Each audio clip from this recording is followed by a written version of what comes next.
Hello. Hey, Hi, how are you? you're so fucking fancy.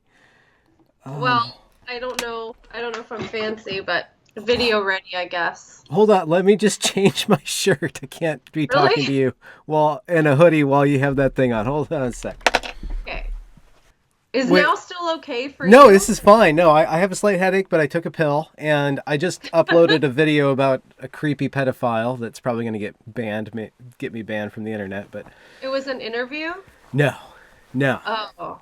I've been reporting on this. Well, I've been reporting about this person that you're not supposed to talk about because he Oh, will I get know you who banned. you're talking about.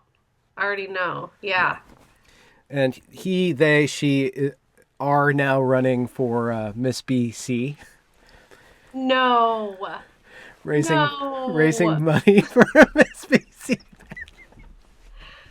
No. So See, I, this kind of thing is going to delegitimize the idea of being trans for people who legitimately are just trying to have a normal life as a trans person. And that's really concerning. Like, that's really troubling to me.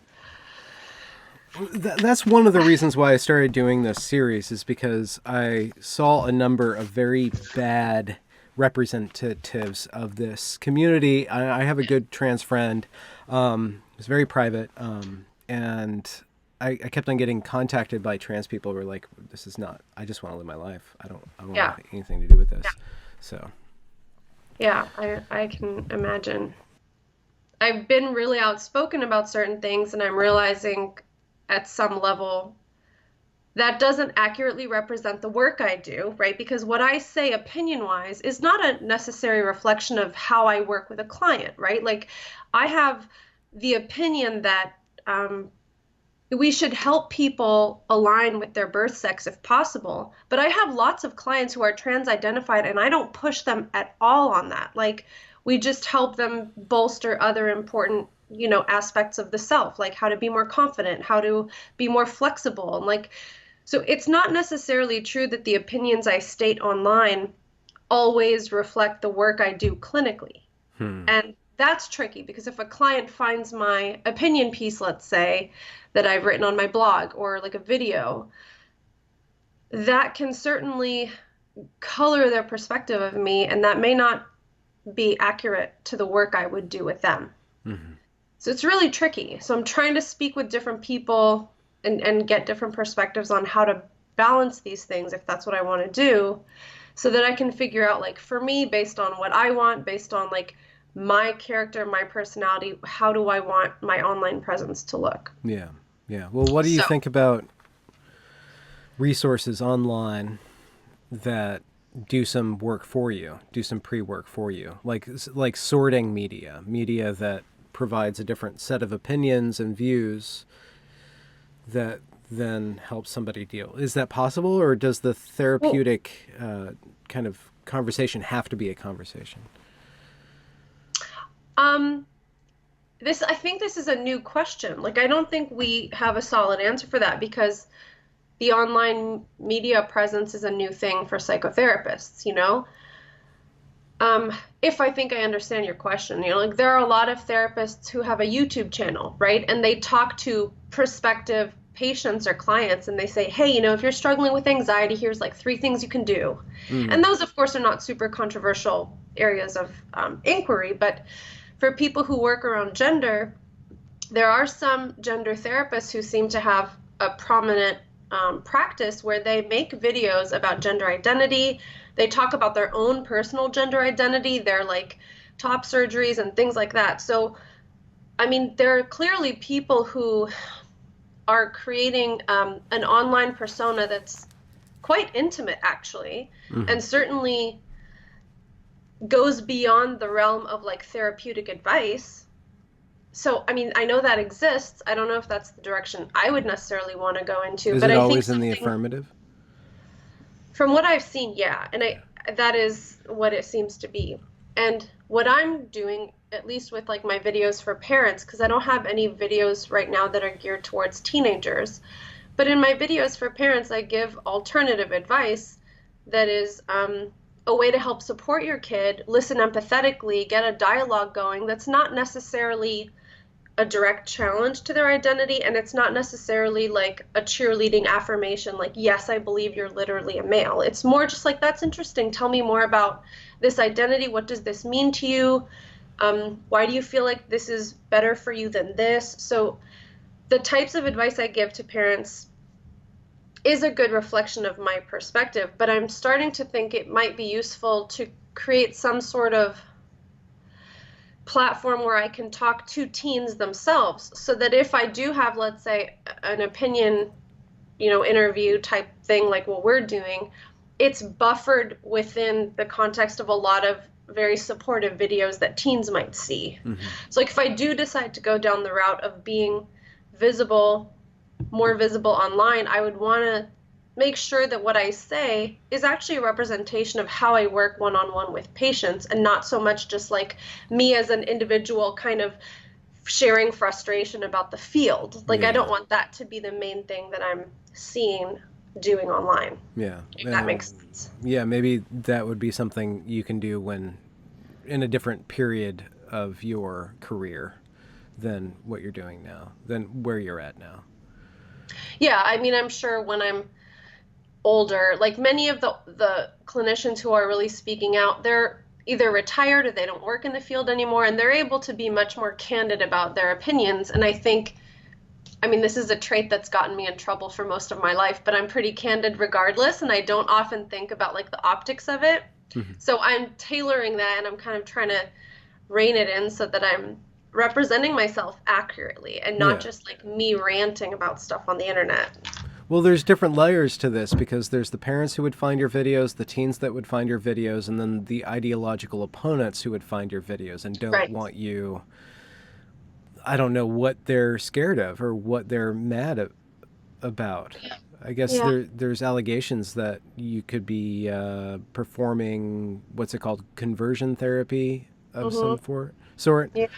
But if somebody's calling everything that goes against them conversion therapy, that makes them come off as a kind of a cult thing, that they don't want anybody's other kind of view.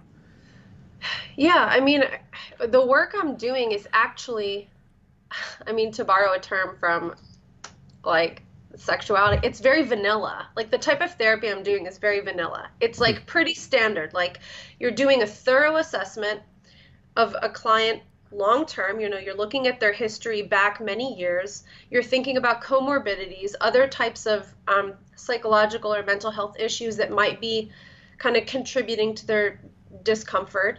And you're looking at the symptomology and trying to really thoroughly assess where this is coming from.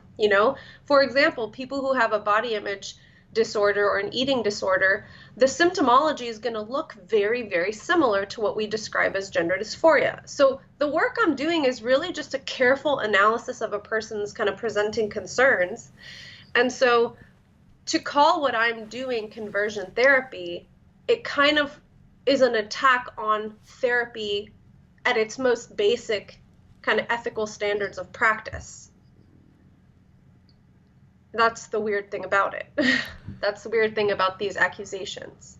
That there's a parallel, and it might be a very loose parallel, but there's a parallel, it seems, between what you just described about like a categorical analysis, or a way of shuffling information into categories and then carefully going through these little distinct boxes. That sounds like a typology in a sense, which is what Ray Blanchard developed and what Michael Bailey furthered and then got in a lot of trouble about, because there's something within not necessarily transgender or the transsexual individual and the symptoms, but in that ideology that has embraced queer theory that is really rebellious against any form of structure, whether it's hierarchical or whether it's like organized. What do you think about that? Well, before I answer, I just want to let you know your mic is rubbing up against your collar. And so okay. When you go to edit the video, you might notice. I have another, I can't show you right now. Okay, that's... But I don't want to bother you. Well, I mean, I don't know. Like, I can't really speak to... Because I think often what you're doing is you're trying to connect the current state of these controversial topics in psychology back to where they came from, maybe in academic circles, like you talk about queer theory. I can't really speak to that because A, I'm not an academic, and B, I haven't studied like queer theory. I am aware that there's probably a link between these things. Okay. And I certainly know that some of the more radical kind of activists seem to be operating from a place, like you said, to make distinguishing between various kind of segments of these populations impossible, right? By just saying like, no, you can't create distinctions, or you can't study the different ways that these experiences manifest, let's say. Mm-hmm. And I mean, I guess that's why I think it's very dangerous for theory that's not based in clinical psychological experimentation to be dictating clinical psychological practice. Yeah. That's why people like Blanchard and Bailey, their work was really seminal, because they actually tried to, even though there are limitations in psychological study, they tried to study these populations in a systematic way that's not based purely on theory. What they did first is they took a population, they started to examine it, and then from that study, they were able to deduce certain kind of overlapping traits and create these typologies based on what they're seeing. Whereas I think what you're asking about is that these theorists have a kind of presupposition, and then they try to apply that post hoc to a clinical population. That doesn't really work in psychology. You can't work backwards that way. Well, not only can you not work backwards that way, but forming a critique based on that doesn't even make sense to psychology, so that psychology, Right. it's a threat to the way that psychology operates if it can't respond to that in a clinical manner, if it can't Right. continue along the way that it's found is empirically valid through Yeah. time. Yeah. Yeah. Correct. So can we try to aim our gun at a barrel of fish that won't make so much of a splash and just talk about what, let's say, identity is, and how do people go about forming an identity from your Sure. point of view? And Sure. We can try. I think that's a big question. I mean, I'm not a research psychologist, right? So I am not somebody who's been in a lab studying identity from that angle, but I can certainly share with you as a clinician, like what my impression is about identity. can Um, we take like a developmental lens through it, like how it forms? yeah, yeah, sure. So, um, identity becomes, I mean, it's a salient aspect of life throughout existence, like from childhood on, but it becomes really, really important around adolescence, because around that age, kids are distinguishing themselves from the primary other, which is the parent and the mother usually. So as a small child, the other person is your parent. And as you enter into peer relationships, there are many others in your life. And so as kids become, around adolescence age, puberty age, those bonds that they have with peer groups become really important because they're trying to distinguish themselves from their parental attachments. So, that's why it's pretty common that teenagers take it really hard when they're rejected by peer groups, right? Yeah. They also tend to latch on really quickly to peers who show them some acceptance. It's a very common experience that kids meet and within a day they're best friends with somebody, especially in girls. So these are really important times for a kid to find a peer group that they can attach to.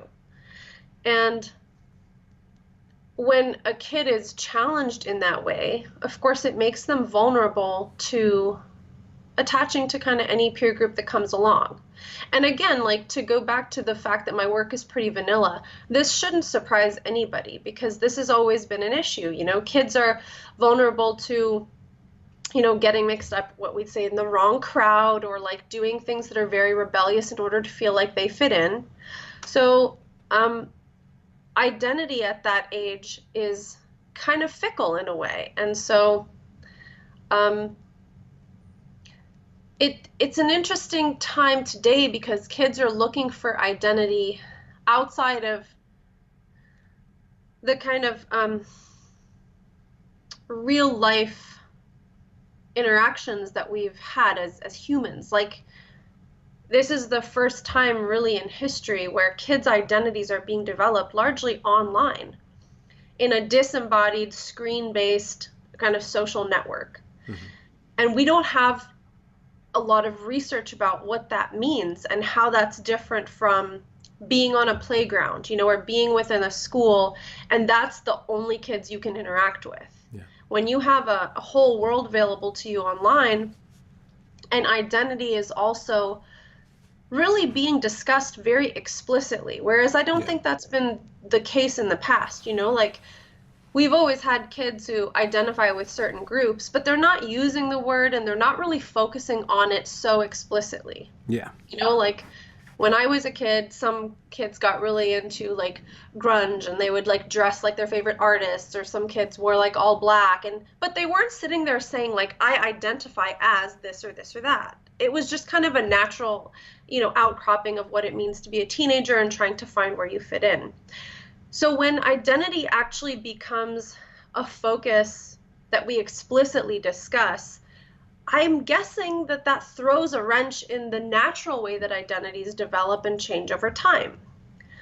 So I, often hear kids who are really trying to figure out very explicitly like who they are. And like we talked about before, going through lists of labels and trying to see which one matches with them.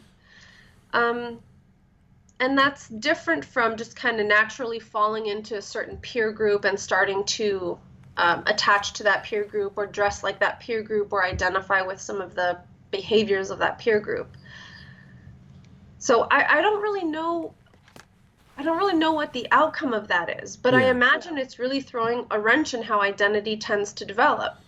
Well, they're thrust into a world that's, one, like you said, abstract. Two, it's front loaded with all this terminology or this pseudo awareness that's more aware than the kids who are handling that Yeah. tool are. Like identity is like a really woke term, and not woke in the progressive sense, but it's just a very aware Yeah. metacognitive ability. But if you're not at that level of development to be able to handle that, it's just kind of bouncing a whole bunch of mirrors and light off of what you're looking at. On top of that, there's a proliferation of information, stimulus. It's a mixture of information and stimulus, and I'm sure that the kid's not even developed enough mentally to distinguish between what's a stimulus and what's information or data, and they don't have the logical tools to sort things. So there's a natural sorting that happens that's probably emotional and I guess intuitive or subliminal.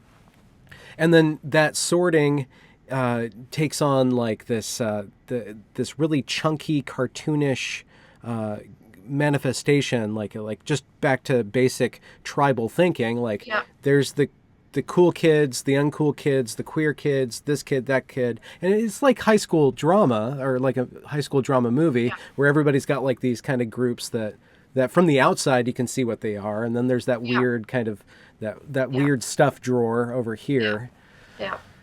And I think too, they kids, of course, lack the sophistication to understand things that are very, very complex. I think um, it's absolutely true that the way people's identities will interplay with like their social networks and the way they kind of move through the world, like those are valid topics to think about.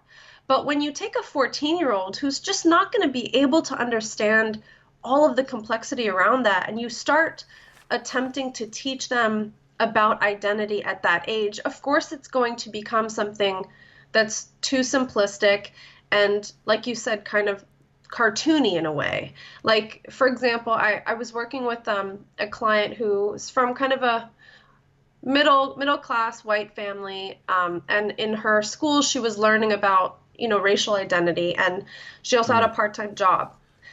And one of her coworkers was, I think, Southeast Asian or something. And my client, somebody mispronounced the coworker's name. She had a name from Southeast Asia. It was maybe not a common American name.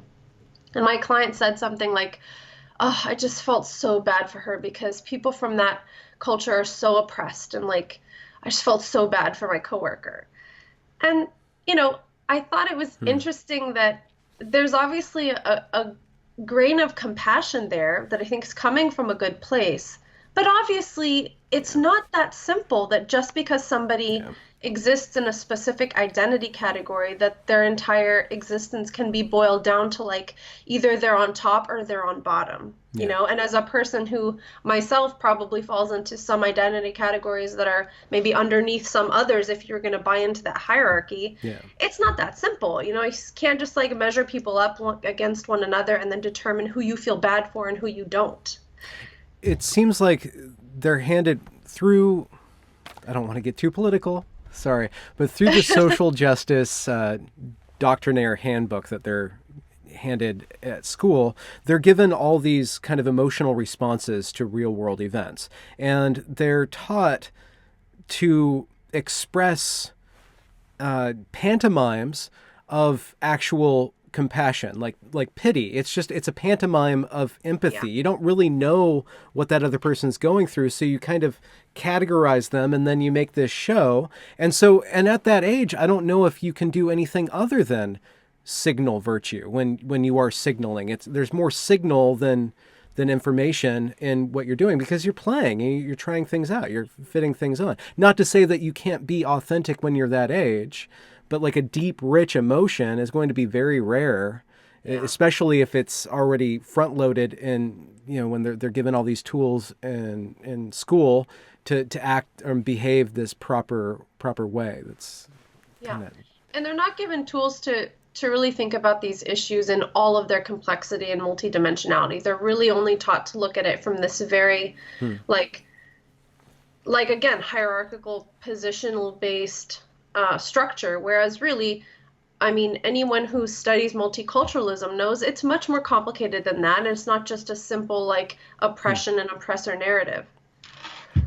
It's not complex enough. It's Well, just so not. what's the outcome when one internalizes this oppressor oppressed narrative? And have you worked with people like that, or have you done work like trying to like ease that fixation on that kind of framework?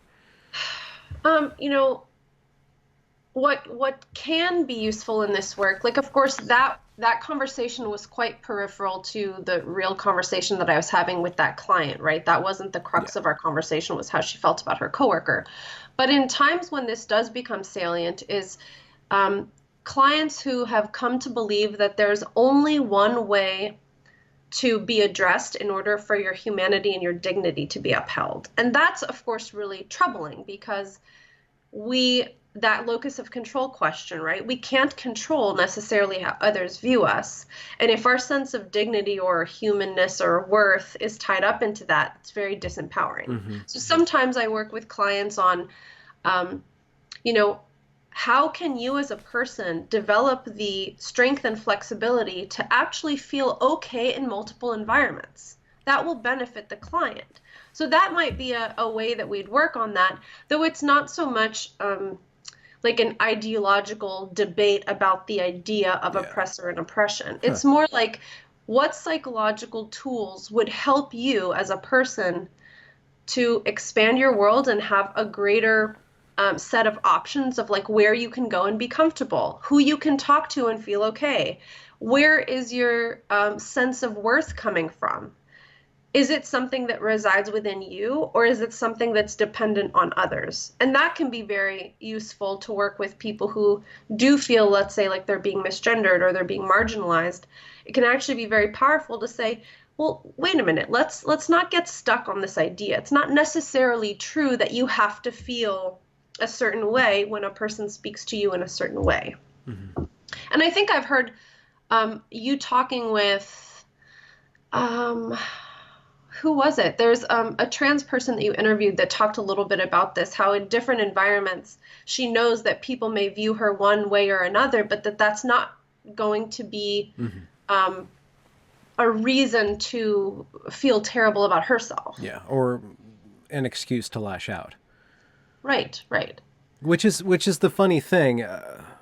It's like I can read into certain sorts of ideological leanings or filters on the world and see that somebody's being a bad actor in the way that they're always, okay, for example, article was published a couple weeks ago or maybe last week by a local station here, a local NPR station or public radio station or something like that, that had to do with an argument that people mispronouncing other people's names is an Uh, instance of yeah, racism. yeah, yeah, yeah, yeah. And so that locus of control thing, the first thing that I feel is that, no, you're just manipulating me. You just Mm, want to have power and attention, right? And that, so I distrust you. I mean, because already, like saying that something's racist is already a bid for a moralistic. It's already entering into a moralistic yeah, yeah, kind of framework where that puts me on the downside of obeying you, and I can't disagree. I just have to obey. But that's the first order. That's the first order problem I have with it. But the second order is that when somebody who's not a bad actor starts to think in those terms and yeah, behave in that way, then they have a lot of like problems just start cropping up in their behavior, because then they're not seeing that yeah, this is a tool for manipulation. They're just being manipulated by the tool because it's a bad tool yeah, in and of itself. I mean, maybe there's something to say with paths towards sympathy, like the with the whole concept of privilege. When I first encountered it, I'm on the first encounter that I had with it, I'm like, okay, this is you trying to teach me how to be more sympathetic for other people and be more aware and sensitive for other people. But you're going about it completely the wrong way. Instead of like teaching me humility, you have like this whole weird set of thoughts. And I wonder if you even think in the terms of like first principles or values and virtues, as opposed to, and using stronger concepts to guide one through life as a good person, and something that makes that social justice lingo kind of fishy because it's one step removed from that. yeah. I mean, if I were to encounter something like that in my clinical work, I might be inclined to do like a thought experiment where we might look at a totally different situation. So, for example, if you are traveling to another country and people mispronounce your name, would you interpret that as a sign of racism, or how else would you explain that, right? Like if I'm talking to a teenager, that might be a kind of thought experiment we do together. And I think rather than it necessarily being a values issue or a principles issue, it's more I always see everything as just like we're really lacking the complexity around this topic. You know, mispronouncing a name can be for many, many, many reasons, you know, one of which maybe could be racism. I'm not like throwing that off the table as a possibility, but more likely than not, it can be other complicated factors. And I say this as a person who, you know, my parents mispronounced some words sometimes when I was a kid, like my dad more so than my mom, and I, of course, have mispronounced words like we all have. But when we look at something and immediately ascribe this behavior to a racism or to a sexism, it just removes all the complexity from Hmm. that issue. Mm-hmm. So for me, I'm always thinking about it in you know, how much complexity are we taking into account? And if we've stripped something of its Okay. complexity or its nuance, then we're probably missing some important things. That's how I approach my clinical work too. Like if you are missing some complexity around the feelings you're having towards gender, let's say, then we're also missing some important work that needs to Hmm. be Hmm. And how does one manage complexity? Or is there, like we started talking about identity, and in a sense, you said that identity is found in distinguishing someone against another or with another. Like it's always like a done. Yeah. kind of like I am and I am not. I am and Yeah. I am not. Yeah.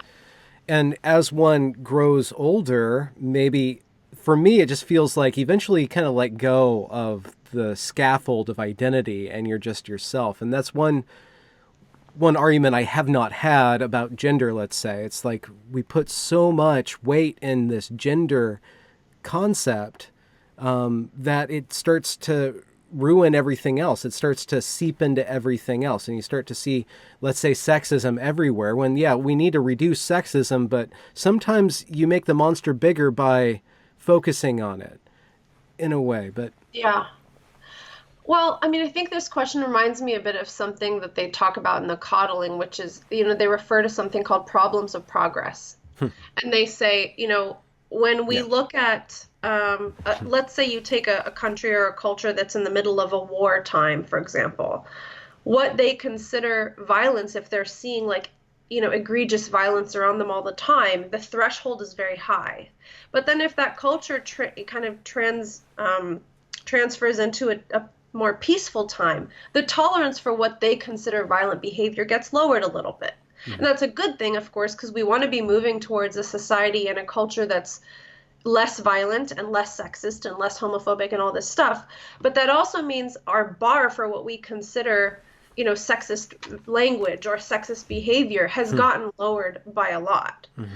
And that's why you see, I would say, some feminists like Christina Hoff Sommers and some of these other feminists who are constantly trying to, I think, keep things in perspective globally. Like what we are considering sexist behavior here, like let's say a man flirting with a woman at work, which, I mean, we can discuss whether that's appropriate or not, but to say that that is sexist on the same level as, preventing women from having a driver's license, let's keep it in perspective. And I Hmm. think that talking about that in the coddling makes a lot of sense to me, like this problems of progress issue. Yeah. So, um, you It's a know, conceptual issue in a way. It reminds me of one of Zeno's paradoxes, the one with Achilles. I think it's Achilles, where in order to get from point A to point B, he has to go halfway, and then halfway to there, and then halfway to there, halfway there, halfway there. But he's always halfway there, and it yeah, seems like the problem is always the same size if you look at it in the same way. We're only halfway there,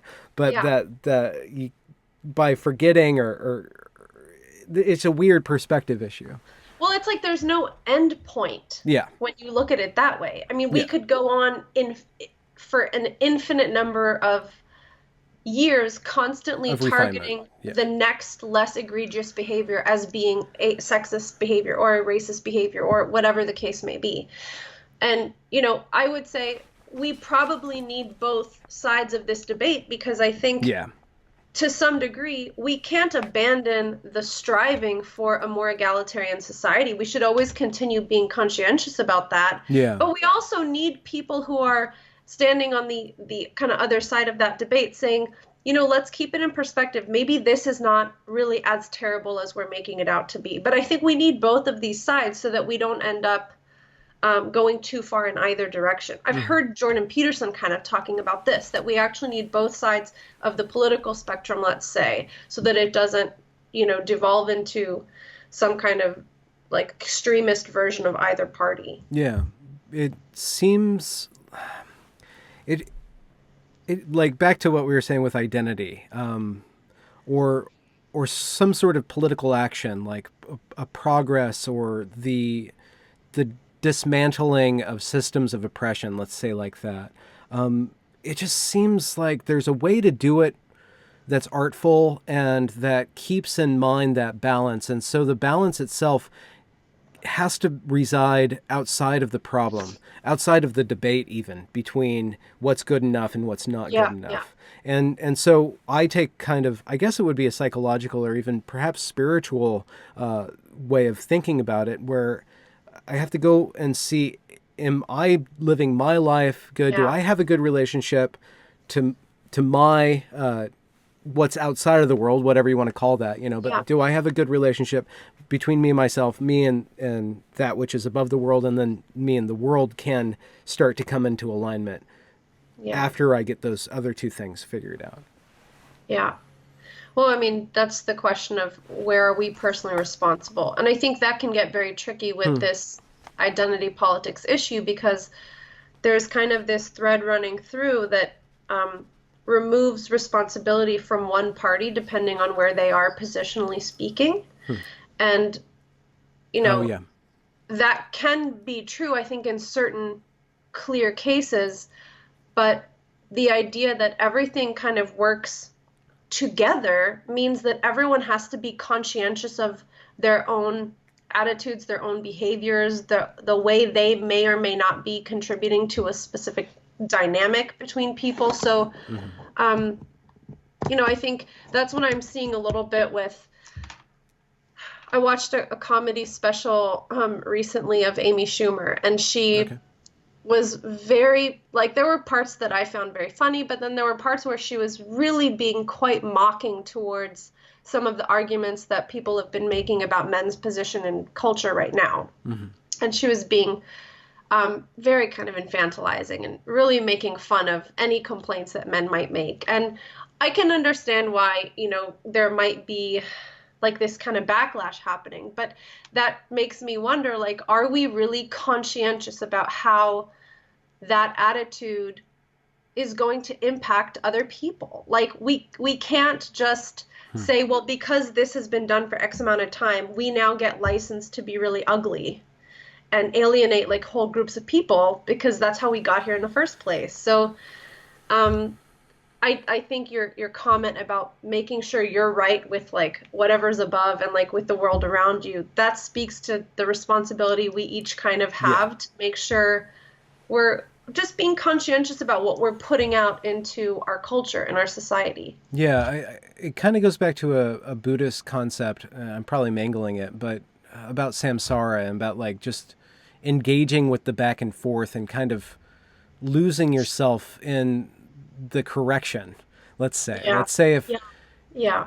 it's a adolescent or it's an immature way of viewing a problem to say, well, I will just reverse the problem and that will fix it and we'll even things out.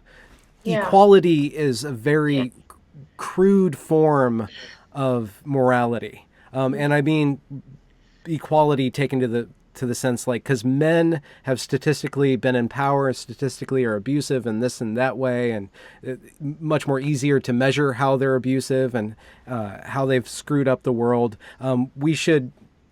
They should be fine with the opposite happening to them. It's kind of very eye for an eye in a way. Yeah, Like yeah. it's like a tit for tat kind of thing. Well, yeah, the thing is, the tits and the tats are just going to keep on getting stronger and stronger in their tatness, you know? Yeah. It never really ends. I have another question. This is probably might be controversial too, but I'm reading a book that's heavily referenced in The Coddling of the American Mind called iGen by, Yeah. Yeah. Jane Twangy. yeah. And I'm in the chapter where she's talking about godlessness in America, or like just this generation that she calls iGen. She's kind of just losing their religion or not really needing it anymore. And the people who are in the religion are wanting, specifically Christianity, wanting Christianity to kind of speed up with the times with regards to certain moral questions and then certain ways of communication. What do you think is the use in, I guess, in a psychological aspect, not necessarily clinical, but psychological, for a religion or some sort of discipline or spiritual or religious kind of discipline? And do you see that if a young person doesn't have that, they'll find it in a way? They'll find some sort of structure, ideological structure, if they're not given it? Mm. Um, that's tough. I think we're all naturally kind of disposed to adhering to some sort of a belief system, even if that belief system is railing against belief systems, right? Like you meet atheists who are so dogmatic that it seems like a religion, you know? Yeah. So I think we all do that and we all gravitate towards some sort of kind of guiding principles in our lives. Um, and I don't know if religion, if it's kind of mandated onto kids, is necessarily a protective factor from falling into, maybe let's say some kind of harmful group that you interact with in a way that's psychologically unhealthy. I don't know. Hmm. Um, I think it depends very much how a belief system is kind of encouraged in a kid. Like shoving a religion down a kid's throat often has quite the opposite effect. Like you meet people who grew up in very fundamentalist homes where the religion was very aggressively kind of mandated onto the kids, and then they often kind of say, well, I'm questioning literally everything I believe about myself and the world. Hmm. Um, But I think, if a spiritual practice is something that a kid finds very meaningful and that they kind of can pursue, which brings out the best parts of themselves, Mm-hmm. that probably is a protective factor. If a religion or a spiritual belief is punitive or kind of makes a person feel like a horrible guilt or shame, it's probably not going to be something that they adhere to for long unless it's like from a place of guilt. But if a spiritual practice can make a kid feel very hopeful about their potential or like what they want to do with their time in their life, I imagine that that is something that might kind of protect them from joining an extreme kind of group that doesn't serve them well Mm-hmm. or doesn't bring out the best in their character. On a Jungian level, I guess Peterson is like the gateway to Jung more than Christianity. But like I think of Jung, but Peterson's the guy who's been spouting these ideas or Yeah. sharing these ideas, bringing them back. This narrative framework in which the individual is situated is another way of identity being formed. So identity is formed by who I identify with and against, and then the negotiations that I do, and then my conception of who I am in the world and what my life is, and like pursuing a meaningful life. Yeah. Is that something useful? Is that one of the tools that you try to develop, or do you see that being useful in conceptualizing one's future and one's past, having to erect a story and then having that story situated in a larger story? Yeah, I think it depends on the age of the client, Okay. right? You talked about the developmental kind of aspect of this. Adolescence is very much about rebellion, and it's Hmm. very much about kind of differentiating from the authority figures in your life and trying to mitigate um, rule following versus like being independent versus following social rules of your peer group. So at that age, I certainly think there's a place to talk about things that are meaningful, especially for some of the kids I work with who are kind of socially justice minded. I think for them, um, Hmm. like some of the peak resilience girls talk about this interesting link between being a cis ally and then later yourself identifying as trans. So for a lot of the kids who I work with who are very compassionate and are trying to Hmm. um, kind of tap into their ability to do something good for the world, I think that for this population, it usually starts there with some kind of like a social justice activism. So for them, that can seem like something meaningful. That's a kind of an aspirational kind of morality. Um, but for other kids, who maybe feel like they come from very enmeshed families, let's say, where their parents have had a lot of control over them and that sort of thing, um, the focus for their kind of developmental stage might be more of one of like rebellion, but like how can you rebel in a way that really is a true individuation and not just like following along with this herd. Mm-hmm. Hmm. I don't know if that answers your question, but Rebellion. I mean, there's a story about that somewhere in the Bible, but actually, probably half the Bible's about that. yeah.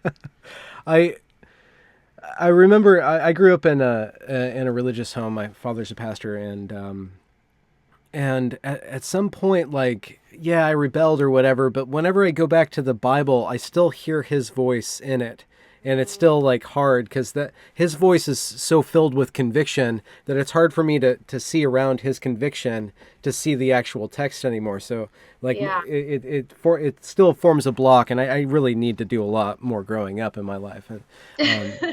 But at the same time, I just wonder. Well, okay, sorry, I'm just gonna switch gears here because we were talking about identity and development, and I guess what's the end goal of therapy for you, or what are you trying to? I guess with every kid, it's different, or every parent's different, but like, what do you see the end or the telos of therapy to be? Okay, so I think I'll rephrase your question Yeah, for you. please, thank And you. I'll say, what is the direction that you want the child to move in? And then what direction do you want the child to continue moving in after therapy? So that's a better question. Okay. For me, it is, can the person see themselves with greater capacity? So, can I see myself as a person who has a lot of flexibility in terms of what's possible for my life, how I might identify, how I move through the world in terms of like my social network and my job and my academics and my family. Can I see myself as bigger? If that means within the framework of some kind of trans identity, that Hmm. might be what real individuation means for that person. But if the identity is making your world really small, then that doesn't seem to be like a true individuation for this person. Hmm. So I guess it's like seeing yourself as a person with a lot of options who can be confident and successful in many, many realms of life. That way you have all your options open to you. And when therapy is over, then you have what you need to like really go out there in the world and figure out who you are. Hmm. Figuring out who you are doesn't stop at 19. You know, if I have a client for a couple of years and they terminate at 19, it doesn't mean they're at some sort of a finite place. Hmm. So to me, therapy should always be about expanding a person's self-concept so that they have all these options for how to be in the world, you know? And if somebody is like highly anxious, for example, and they have become relegated to like the only places I can go and feel comfortable are home, you know, school, and this one particular place, their life is closed off. So if I can help that person recognize that like they actually have the capacity to experience all of these other places or all of these other situations, that seems to be a Hmm. goal of therapy that I think is ethical, because then the person can decide for themselves like what they want. Hmm.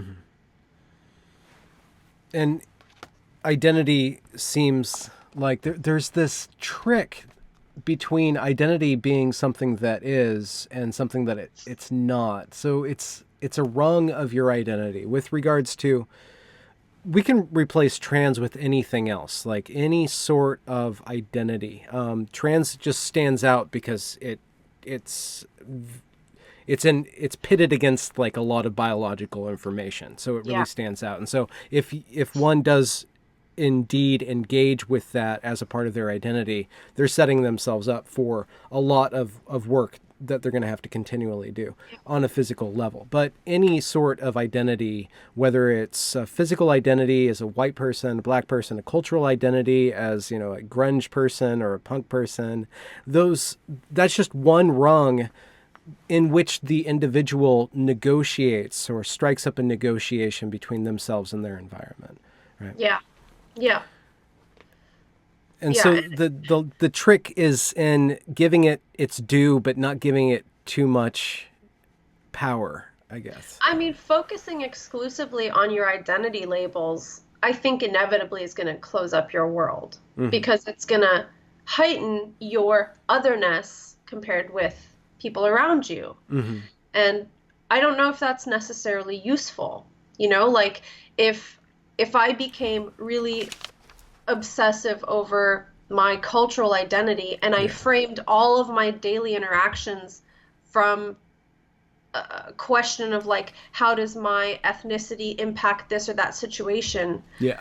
it's going to suck up so much of my psychological energy that inevitably I'm like closing off doors to other interesting like avenues of thought that I might have, or Yeah. like interesting spiritual questions I might have, or whatever the case may be. Or even what you So give to your environment, what you give to other people is yeah, always going to be exactly. hampered by that. Yeah, yeah. I mean, it can become a self-fulfilling prophecy, absolutely. If you are anticipating hostility, let's say, you're going to be, you know, jammed up and you might respond in a certain way. So these things have so many ways that they can negatively impact our life. And then there are, of course, sometimes when it's important to be conscientious of like how your identity might have played a role in this or that situation. But to become obsessed over it doesn't seem useful. And I think like identity, it's not a new thing in terms of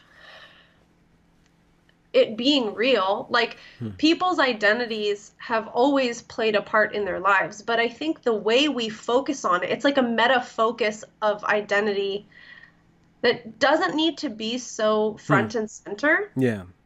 Well, Um, I don't know. It's I just think weird. I think it might be related to what we were talking about with regards to internet culture, and it just made me think about having a Twitter account. I have a Twitter account with my name on it, so I'm Yeah, not yeah. Yeah. Some people have a Twitter account that's like their identity, or like the way that they interact with the world, the way they interact with Twitter. They're, a gamer, or they're a feminist, or they're this or that thing. And so what they do is they produce kind of the same content over and over and over again. Now, somebody like me, I can easily fall into the trap of being constantly the critic of postmodernism, critic of colleges, critic of this, Yeah. or I'm going to talk about this thing, and I get reinforced in being that because I gain people who see me talking about that, like what I'm saying, like how I'm saying it. But then, did I just turn into a I ghost? don't know. I saw that. I Sorry. How Okay, it's long good. ago was that? No, it was 1 second. Okay. No, it was just like a quick thing.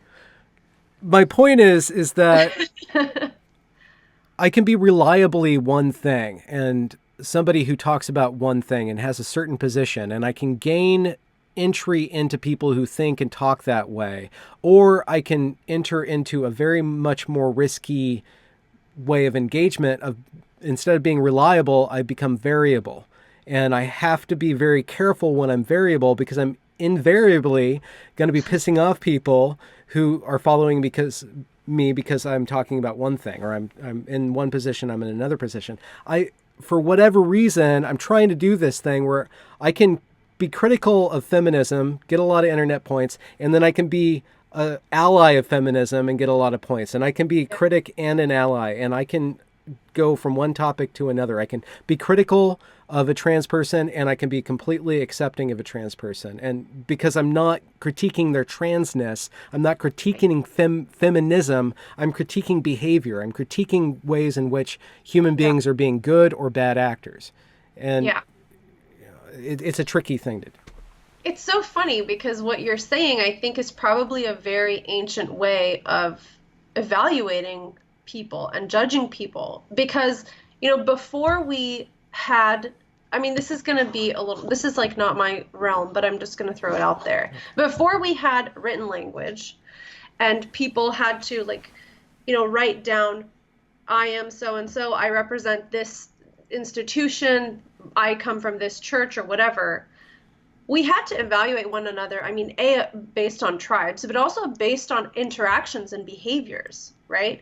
And we are now in a place where, like, our identity markers are constantly like the thing we have to put down on a piece of paper to help our viewers or our readers figure out who we are and where we stand. And so I think that's very different from, like, pre-internet interacting with people in 3 dimension in real time. It's not just about what they wrote down on a paper about who their identity is. You're able to make a judgment about that person based on your actual experience of that person. Mm-hmm. And I don't know, like, I feel like that's an interesting thing to think about, because Yeah. we can easily forget that there are other ways that humans maybe should be evaluating one another beyond just what's today's trend of, like, look at everyone's identity categories and figure out what side of the political aisle they're on, or like whether they go to church or not, and then decide if they're a Nazi. Like, Yeah. there Yeah. may be other ways that we should be figuring out how to interact with other people. I was a long time ago. I was on the edge of my life. I was like, I guess this is back when I was 22, so like 20 years ago. But I was really pushing myself to the limit in a lot of different ways. And I was working in a cafe, and it was really busy. It was around Christmas time, and I was I was really exhausted and really just going for it. And all of a sudden, like, I looked around, and I'm like, a thought came into my head: just see noses. And I was just surrounded by hundreds of people, and all I saw were their noses. And there were all these noses walking around. It was really trippy, but at the same time, I realized just how freaking weird a nose is, and how different one nose is to another. Like, that's all I saw of everybody You can around me. start a church, Benjamin. The Church of the Nasal Passageway.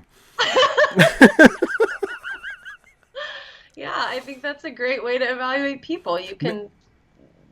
Okay, so what was your kind of takeaway from that day of observing Oh, noses? I was just thinking about, like, when you said, like, we're reducing everybody. And I just had an interview with somebody yesterday who's an art critic, Alexander Alexander Adams, and he said that he receives all these, I guess, write-ups from other artists that want him to view their art and critique Mhm. their art. And he says every single opening paragraph has their identity in it. Every Totally. single one. I'm a Yeah. white, I'm this, I'm that, I'm this and that and this and that. He's like, I don't care about that. Yeah. In our conversation, we talk about the problem with the art world right now is that it's subtracted that aesthetic level of evaluation of art. And without that aesthetic level of art, what do we have left? Without that ethical level of viewing another person, what is left other than historical forces and the shopping bag of our DNA? There's Mhm. nothing left. It's utterly, in the end, it's nihilistic. Yeah. It just everything becomes political commentary Yeah. in a way. It's not really about the aesthetic of the art. Yeah, there's the aesthetic of the art, or you, in a sense, in the political sense, you never get to be intimate with another person. And Yeah. intimacy gets evaporated when we are all just intersectionaled Yeah. into, like that. Like, And it doesn't help that we're also on these disembodied pieces of technology. well, I I think mean, we're gonna upload ourselves into the radiant ether. yeah. It's not gonna not be an option. How are we gonna do that? I think that's the growing pains. How are kids going to find out about being a fully realized human being through the interface of these screens? I don't know. I Maybe don't know. we'll have like some sort of solar flare and it'll all go away, but I don't know. That's a really hard question because, I mean, obviously we can't go backwards in time in terms of our technological development, but I do feel like there's something inherently kind of anti-human about technology that Hmm. can completely remove us from the material reality of the body Mm-hmm. and some of the important kind of biochemical interactions that happen when you're in person with a real live human. Hmm. And, you know, when we think about like teenage identity development, for example, to kind of loop back there, if that's happening all on screens and, in Tumblr pages, or I don't even know what you call those things. Are they pages? I don't know what Tumblr is. But when everything is happening that way, there's something important that is lost, Mm-hmm. and I know Yeah. every generation says that, like, oh, and, back Yeah. in the day, things were better.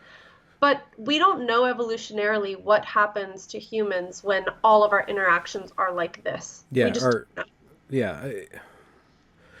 It's weird because we didn't have language at one point. Right. We probably had dreams before then, but we had language, and then we started interacting on this memospheric cultural level, and we've uploaded a lot and founded a lot of ourselves Mhm. in this sphere, and now it's one step even more removed. And Yep. it does make me not surprised at all that when a kid who is in that world so much gets back into their body, doesn't feel like their body belongs to them anymore, and then Yeah. starts to want to take steps to conform their body just like they can conform their web presence to that idea that they have. And there's no real grounding in day after these cycles, these natural cycles, this, the patience of bone.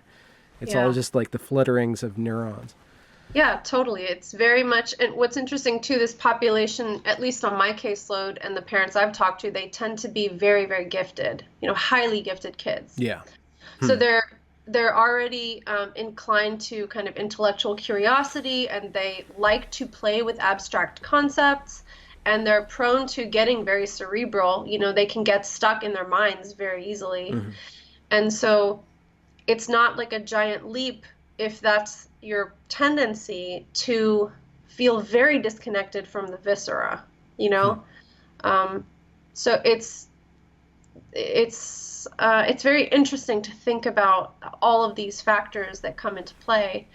And that's why I say the type of work I do, it's pretty vanilla because these are questions that a therapist should be thinking about. What are the Yeah. predispositions of this patient and how is their kind of natural personality interacting with their cultural and social environment? So, yeah. Not controversial at all. No, not at all. It shouldn't be. I don't think it should be. Hmm. I mean, they're human beings like any other kid, so we should be thinking about these things. I think the field of psychology in general has lost a lot of its nuance, you know? Hmm. Um, People treat anxiety like it's just one thing. And, you know, you have an anxiety disorder, you just take this medication. But Yeah. of course, in reality, anxiety is not just one thing. Hmm. Any 10 people that feel anxious could have a very different experience of what that means and why they're feeling that way. Not to say that there aren't kind of common denominators that we can derive, like, let's say, the best types of treatments, but we cannot simplify things to such a degree that we lump everybody into one category.